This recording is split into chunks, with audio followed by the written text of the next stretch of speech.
Do you remember the moment you found out you got a raise? That incredible rush of excitement, the feeling that all your hard work had finally paid off. You probably started dreaming about all the things you could finally do or buy. A nicer apartment, a new car, more dinners out, those shoes you've been eyeing. For a moment, it feels like you've made it, like your financial worries are about to disappear. But then, a few months go by and a strange feeling starts to creep in.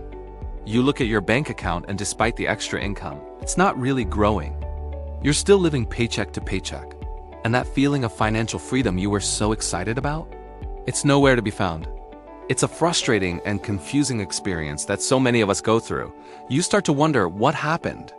Where did all that extra money go? Why doesn't this raise feel like the life-changing event I thought it would be? This phenomenon has a name: lifestyle inflation. It's the tendency to increase your spending as your income increases. It's a subtle, almost invisible force that happens so naturally, we often don't even notice it. That daily latte from the fancy coffee shop instead of your home brew? That's a small upgrade. Subscribing to 3 more streaming services because, hey, it's only a few bucks each?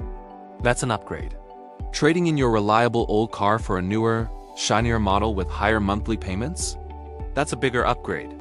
Each decision on its own seems small, justifiable, and like a well-deserved reward for your hard work. You tell yourself, I've earned this, and you have. But when you add all these little upgrades together, they create a significant increase in your monthly expenses. Before you know it, your new, higher income is completely eaten up by a new, higher cost of living. You've simply leveled up your spending to match your earnings, leaving you in the exact same financial position as before, just with nicer stuff. So why is this such a trap? Because it keeps you stuck on what we call the hedonic treadmill. You're running faster and faster, earning more and more, but you're not actually getting anywhere. You're just maintaining your current level of happiness, which is now tied to a more expensive lifestyle. This is how people who make 6 figures can still be drowning in debt and feel completely broke. They got the raise, bought the bigger house, the luxury car, the expensive vacations, and now they're trapped. They can't afford to take a lower-paying job they might love more. They can't afford to take a risk and start their own business, and they're terrified of losing their job because their entire lifestyle depends on that high income. The golden handcuffs are very real. Lifestyle inflation creates a new, higher financial baseline, and anything less than that feels like a step backward. It robs you of your financial flexibility and keeps you chained to the need to earn more, just to keep up with the life you've created for yourself. This brings us to a critical, often misunderstood point. Income does not equal wealth. Let me say that again, because it's the foundation of everything. Income is what you earn. It's the money that flows into your bank account every month. Wealth, on the other hand, is what you keep. It's what you own, your savings, your investments, the assets that work for you and generate more money even when you're not actively working. You can have a very high income and zero wealth. Think of a professional athlete who earns millions a year but spends it all and ends up bankrupt a few years after retiring. Conversely, you can have a modest income and build significant wealth over time. Think of the classic example of the janitor or teacher who, through consistent saving and investing, amasses $1 million nest egg by retirement. The difference isn't how much they made, it's how much they kept and what they did with it. Your salary is just a tool. It's the raw material. Wealth is what you build with that tool. So let's go back to that raise. The real reason it feels like nothing changed is because you treated that new income as an immediate license to spend, not as an opportunity to build. You saw the extra money and your brain immediately went into upgrade mode. You upgraded your coffee, your car, your home, your wardrobe. You upgraded your expenses. But you didn't upgrade your financial system. You didn't upgrade your savings rate or your investment contributions. You essentially gave your money new jobs, buying lattes and paying for car loans instead of giving it the most important job of all, building your future wealth. The money came in one door and went straight out another, bypassing the crucial step of being put to work for you. So, while your lifestyle got a temporary boost, your net worth, the true measure of your financial health, stayed exactly the same. You're just running a more expensive operation. This leads us to the missing step, the one thing that most people skip when they get a pay increase, and it's the single most important step you can take. Before you do anything else, before you even think about what you spend it on, you need to create a plan for that new money. The secret is to allocate your raise before it even hits your bank account. This is called paying yourself first, but on steroids. Decide right now what percentage of that new money will go directly to your financial goals. Maybe 50% goes straight into your investment account. Maybe 20% goes to paying down debt faster. Maybe another 20% goes into a high-yield savings account for a down payment on a house. And the remaining 10%? That's your fun money. That's the money you can use to upgrade your lifestyle, guilt-free.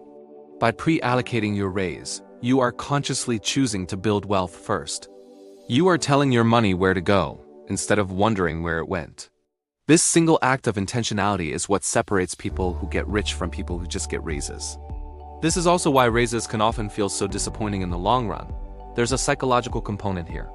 We build up the idea of a raise in our minds as this massive turning point. We anchor our hopes for financial freedom and a stress-free life to this single event. But a raise is just an increase in cash flow. It doesn't magically solve poor financial habits. If you were struggling to manage your money on $50,000 a year, you'll likely struggle to manage it on $70,000 a year, unless you change your behavior. The initial euphoria fades quickly when you realize the underlying problems are still there. The stress doesn't disappear. It just gets new, more expensive clothes. This disconnect between our expectation that a raise will solve all our problems and the reality that it lasts just more money to manage is a huge source of disappointment. We end up feeling let down, not by the raise itself, but by our own unchanged habits. So how do you make your next raise actually matter? How do you turn it into a real, lasting building block for your wealth? First, as we said, automate your savings and investments. The moment you know the new amount, go into your payroll system or bank account and set up automatic transfers for that 50%, or whatever percentage you chose to go directly into your investment and savings accounts on payday. Make it happen before you can even touch it. This is the most powerful defense against lifestyle inflation. Out of sight, out of mind. Second, focus on invisible upgrades. Instead of upgrading your car or apartment, which comes with flashy monthly bills, upgrade the things that improve your quality of life without a recurring cost.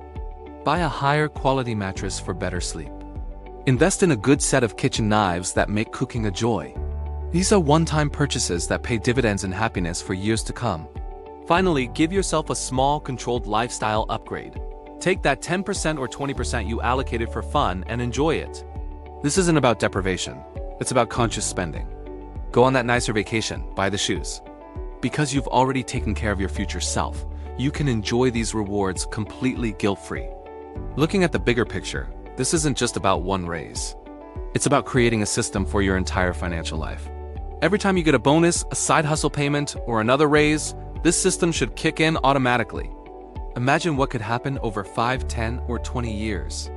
If you save and invest 50% of every single pay increase you ever get, you'll be building wealth at an exponential rate. Your income might only be increasing linearly, but your wealth will be growing exponentially thanks to the power of compound interest. This is how you achieve true financial freedom. It's not about getting one lucky break or a massive salary. It's about building consistent, intelligent habits over a long period of time. It's about turning every bit of new income into an army of soldiers that go out and work for you, building a fortress of wealth that gives you options, security, and the freedom to live life on your own terms.